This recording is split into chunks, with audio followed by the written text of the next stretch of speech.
Hi everyone. Today what we'll be doing is turning the page away from our first classical theorist, Marx and Engels, and then get into our second classical theorist, Emil Durkheim. So before we get into Durkheim and the reading for today, just a quick recap of our last reading. So for our last class, we continued to look at Marx and Engels, but we looked at them through contemporary theorists, people living and writing today, and how people living and writing today can update and apply past ideas to our present lives. So specifically, we looked at the work of Arnowitz and DeFazio, and Arnowitz and DeFazio basically updated the machinery and technology piece you read in the last section of the Marx readings. And so here they're looking at that theory of human experience and technology, specifically kind of under that capitalist system. And two things a little bit different, the technology being examined, so higher levels of technology. So Marx and Engels looked at the assembly line and kind of new machinery working, farmland. Here we're looking at higher forms of technology such as computers and different software programs. And in addition to that difference, we see a difference of workers. So here we're looking at a more professional class of individuals. Rather than looking at people working in the factories and in the mills, we're looking at people working in the hospital setting, nurses and doctors. But again, these ideas can be applied to other professionals as well. So the technology innovations has not only kind of perpetuated how technology reorganizes the work experience for people, but it also is reaching new classes today compared to the past. So as I mentioned in the lecture, in the past, the nurse, the doctor had a lot more freedom and autonomy over their work, but with the new technology, that freedom and autonomy is taken away from them. And just like the workers in the mills, the workers in the factory experience with the new technologies emerging at their time under that capitalist system as well. So, the relevance of this can be applied to many, practically all forms of work today. If you think about it, all you have to do is take a step back and recognize how new technology is being used to, control the work. And with that control, you want to make the work as efficient as possible. So, I list banking, education, policing. You can think of, a lot of fast food places have really, used these ideas as well. So you actually kind of break down the day by, how many people you anticipate, and then you really computerize everything. And nevertheless, you can see this go on. So not only does the machinery start to do the work for the worker, it also impersonalizes the work experience. So, at the bank, we used to have to go in there, and I'd go in with my mom when I was little, and, the tellers would get to know me, hey, Ryan, how you doing today? I'd always be shy about it. I was too young to want to communicate with people I didn't know. But nevertheless, over time you build those bonds and you actually kind of get to know the workers. But now today, we will do the, drive-through banking. We'll do the internet banking. We'll deposit through an ATM machine. So, all those things, makes banking often more efficient, not always, but often, that it really depersonalizes. It makes the work impersonal overall. So you don't get to know people anymore. And again, the banks do this so they can save money on cost. It's much cheaper to buy an ATM machine and have people manage money through the ATM machine compared to buying or hiring new workers and paying them. So, you see this with education as well. Education, going to more online and blended methods. You can look at how that kind of makes it very impersonal. It's hard to make connections, with your fellow students, with your professors, when everything is online.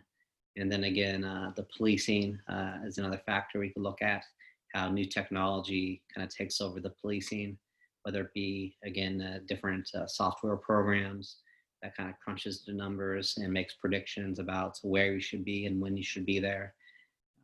video surveillance as well. It kind of, again, it's useful in terms of having it there, but it really can make the whole policing impersonal. You used to kind of walk around, you used to drive around places and get to know community members. But when you start to rely on the video, when you start to rely on the data, again, that kind of reorganizes the whole work experience as an officer. And when you don't get to know the community members as well, the kind of impersonalization occurs at the same time. But all these things are there to kind of reduce costs, to increase profits as a whole. The police departments aren't making a lot of money, but they're saving money by using the technology. And then the same thing can be said with the banks. Sometimes they're not necessarily making more money, but it's kind of saving more money, which in the end does contribute to higher profit margins. So again, the capitalist system always kind of is driving what's going on. And that's true for how we use technology within our work environment. So our second classical theorist, Emil Durkheim, of the three theorists, he's probably the second most popular. It's because a lot of times when you take an intro to social class, you'll kind of read about Durkheim being kind of the founding father of sociology as an academic discipline. He was really interested in creating sociology and making it a big discipline like psychology at the time. He was born and raised in France, and I say that now because it's relevant later on in the class. If we come across any French theorist, or if we come across any people who were educated in France at some time in their life, typically they acquire this focus on culture that kind of is traced back to Durkheim. So a lot of French theorists are very similar to Durkheim in the sense they focus on culture more so than a neo-Marxist would focus on capitalism, mode of productions. And so just one other quick thing about his background. He is the son of very religious parents, and that wasn't strange at this time, because again, this is the start of modernity, where a lot of people in more traditional societies that were dominated by religion, they were still around, but slowly but surely people turned away from religion and turned more towards formal education, more towards science. And so other institutions became more dominant, such as government, science, and education in modernity, and religion lost a lot of its power. But again, this doesn't happen overnight. So you still see a lot of people who are very religious, and you saw this within Durkheim's parents. And this influenced Durkheim and how he saw the world. Durkheim himself was not religious, but he saw how his parents' religious ways were dominated by a religious culture. A culture that kind of tells you the way of the world, how to act, how not to act, how to think, how not to think. And so that influence basically, got Durkheim to think about how culture as a whole, not only religious culture, but culture as a whole, really does contribute to the social world and how it operates. And we'll see that today in two different ways in your reading. And so, like I mentioned before, for Durkheim, culture is a driving force. So, it's that kind of why, it's that social construction of reality that we've talked about. So we'll see another theory of social change, like we saw with the Communist Manifesto. But rather than looking at the mode of production as that driving force, we'll see culture being that driving force for Durkheim in terms of what drives social change. So finally, before we get into the reading, when we talk about deviance, when we talk about crime for Durkheim, he's using it more openly. So he may say, crime, but he really means kind of deviance in the sense that, what is considered to be normal or abnormal in a culture. But, crime can fit within that kind of general understanding as well.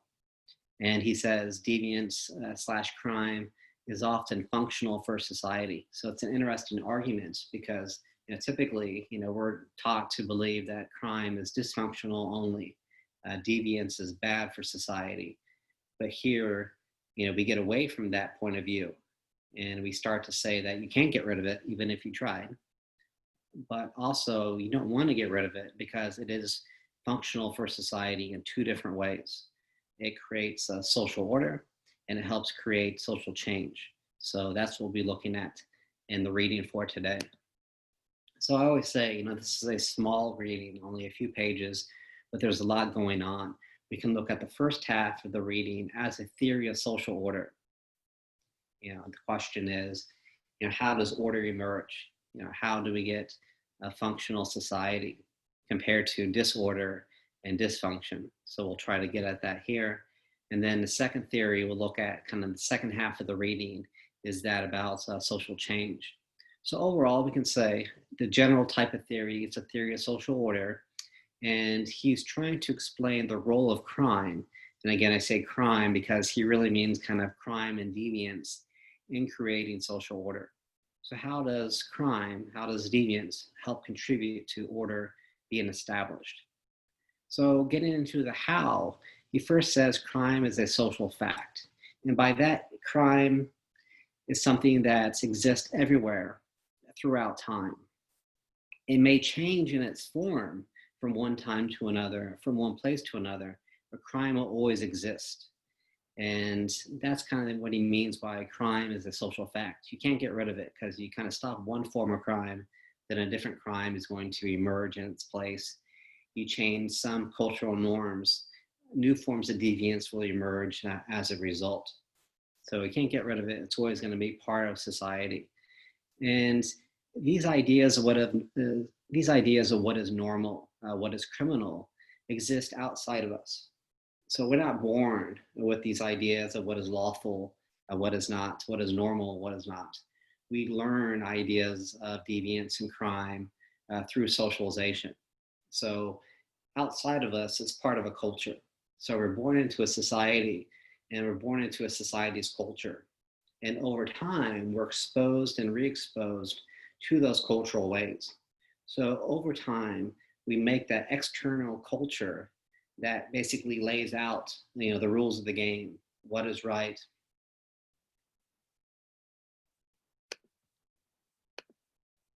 what is wrong, according to that society's culture. And we make that external force part of our internal psychological makeup. And here we start to learn, again, slowly but surely as we grow up, what to do, what not to do, how to act, how not to act. So we don't want to participate in criminal activity. You don't want to participate in abnormal activity. And once we kind of make the rules of the game a part of how we think and how we act, that's how we promote social order as a whole. So, we need ideas of right and wrong, what is deviant, what is not deviant. We need ideas of crime, what is lawful, what is not lawful, to know basically how to act or how not to act. So I always think about this in terms of, directions for a paper. So I could say, do a reaction paper on Durkheim, and say, okay, he's telling me kind of, what to do, but you need more than that. You need kind of the other side of the coin. And so basically that's when I basically say, in these guidelines, what you need to do so you know what not to do. Oh, do I need to summarize every idea in the rating? No, you don't do that. You specifically follow these directions. So when you know not only what to do, but what is not asked of you, that's when you can approach an assignment with a clear mind and certainty. But if the assignment is too general in nature or too wide open, then you kind of know what to do, but you don't know what not to do. So it's a little bit fuzzy. So that's why you need both sides of the coin. What is lawful, what is not lawful, what is deviant, what is normal. And so when you have this idea of right and wrong, you can go through society and make it more functional than dysfunctional. But because crime will always exist, the deviant person, the criminal will always be part of society. We will take their deviance, we will take their crime and make an example out of them. So I would say in a class, the syllabus, I tell you basically what to do, what not to do. Come to class on time, don't be late. And also, we would say don't use your cell phones during class. And so, every semester, student will pull out the cell phone And what I'll do is I'll kind of make an example out of them. I'll say, please, put away your phone. And I make an example of that student specifically so they'll stop doing that behavior that will be disruptive for class. But also, I make an example of that student to remind everybody else about the rules of the game. This is what you don't do. So you kind of use those people who commit crimes, who commit deviance as an examples to reinforce order as a whole. And if you don't punish them, if you don't make an example out of them, then that's when dysfunction can emerge. If I let it slide for one student, the next class I got 3 students using their phones. I let it slide to those 3 students, then I have half the class using the phone. They're not paying attention to me. Nobody's learning anything. The class is more disorder than order. So that's what we're looking at in the theory. How learning kind of the ways of the world through culture helps promote order. And when people step outside of those boundaries, we make examples out of them to reinforce order and to remind people basically what not to do and what to do. So I have some images here to make examples, of how we can see Durkheim's theory as a lens to kind of reinterpret the world. So here, you see the person who criminally steps out of bounds. You take him to court. You formally, punish him.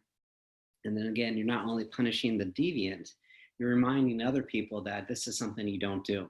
So you're restoring order at the same time you're punishing the criminal.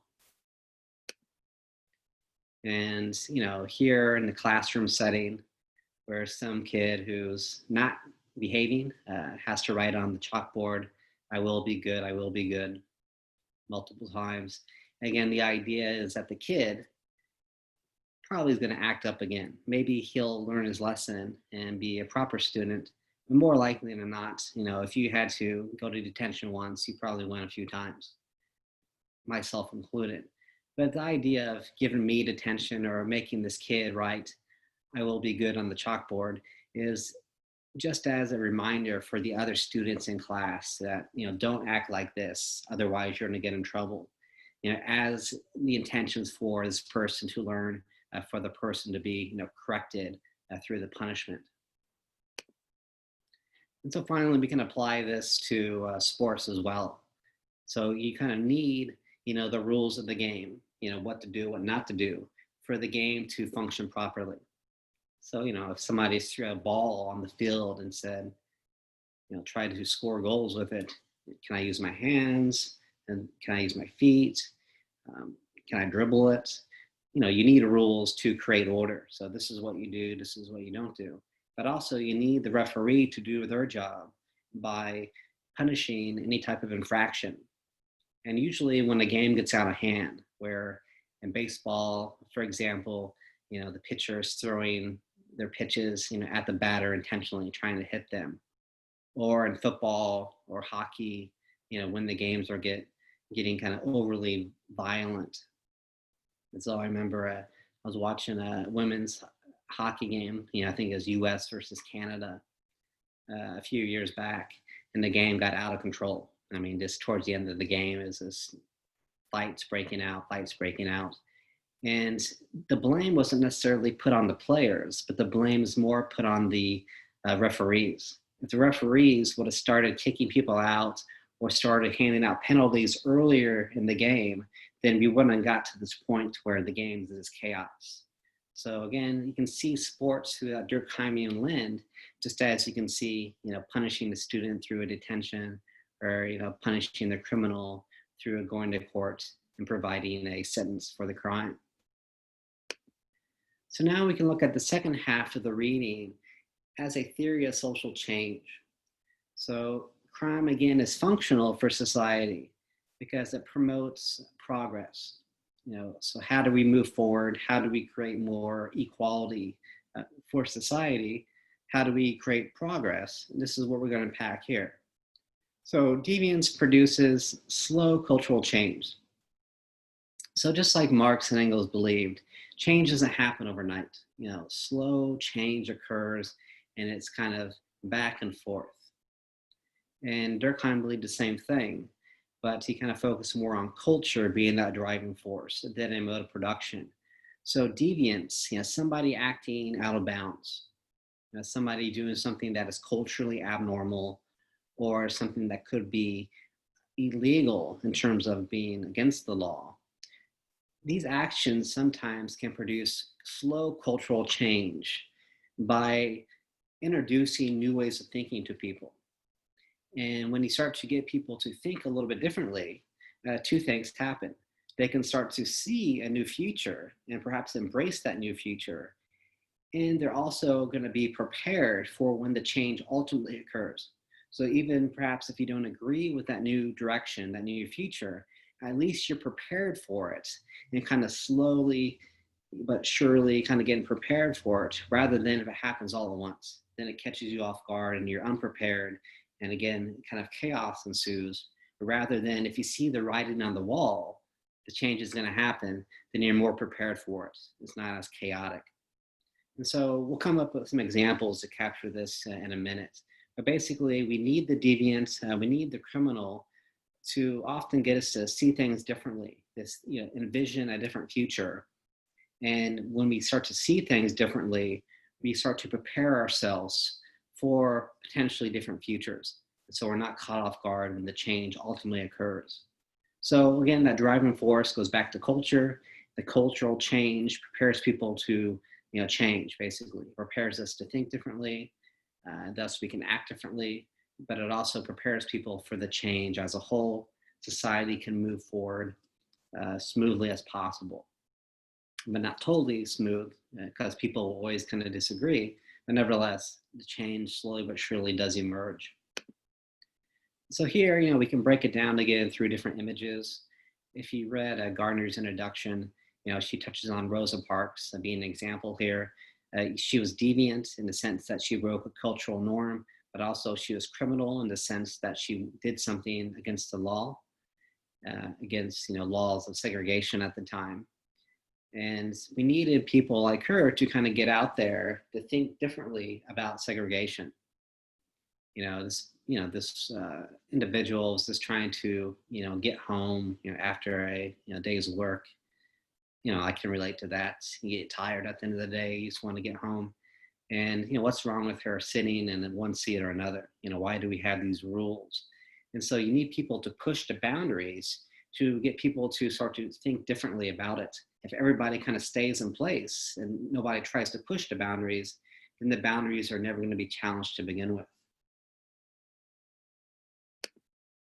So here, if you kind of, look closely at this, you have runaway slaves. You have people aiding the people who are enslaved.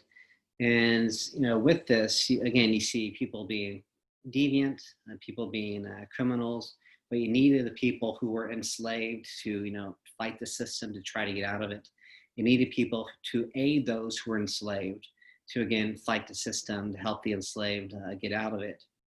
And if everybody kind of stayed in their place, just kept on working or didn't try to aid those who were enslaved, then nothing changes.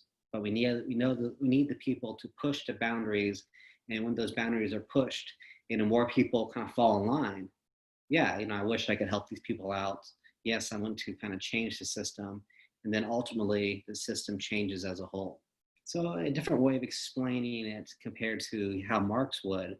But more often than not, you need the different forms of technology. You need to recognize the influence of capitalism, but also you need to recognize the influence of a culture as well. It doesn't have to be one or the other. You can combine different theoretical ideas into your own personal theories to kind of see the world. So finally, more contemporary examples of this, same-sex marriage. Same-sex marriage wasn't just kind of handed down to people, made an option for you if you wanted it or not. It was fought for. You needed those deviants. You needed people who were kind of seen as strange, a little bit abnormal, to go out there and fight for something. And then again, slowly but surely, all types of sexualities start to think about the issue when they maybe didn't think about it before. Why not? So people, want to be involved. They want to formalize their relationship through marriage. it shouldn't matter to the people involved. If they want to do it, they should be able to do it. They should have that freedom to enter the institution of marriage if they want to. So you needed people to push the boundaries first to get people to kind of envision things differently and see the world differently. And it happened slowly but surely, but it happened. And what you see, and the same thing with marijuana legalization, when you start to see things become decriminalized or legalized, not everybody's for it at first, but the longer it is legalized, the longer it becomes something that is normal, the more people will be okay with it. So I know in Iowa, one of the first states to legalize same-sex marriage, people weren't all for it. When the state, the government there made it legal, and not everybody was on board, but year after year, more people are okay with it. More people do agree with it. And the same thing with the legalization of marijuana. Often when it becomes legal, it's a battle within a state. But if you survey the citizens of that state kind of year by year, more and more people turn to the in favor of the legalization. The world goes on, the world didn't come to an end, and less people are going to be against the legalization process. So again, we can see these different types of social changes coming from, cultural changes, culture driving social progress rather than the mode of production, capitalism. But again, it's not always black and white. So you can see how the two sometimes come together. You needed those deviants who tried to promote legalization of marijuana. They kind of seem weird at first, strange, and now it becomes normalized. But you needed them to do that first to kind of lead the way. But also making money, creating profit in these states as another driving factor in legalizing marijuana. So definitely you can see how the two often coexist in terms of the realities being created. So I'll leave that there for today. Make sure you kind of see this in relation to the second reaction paper, the Durkheim reaction paper. And then after this, we're going to turn our attention to our third and final classical theorist, Max Weber, in our next class.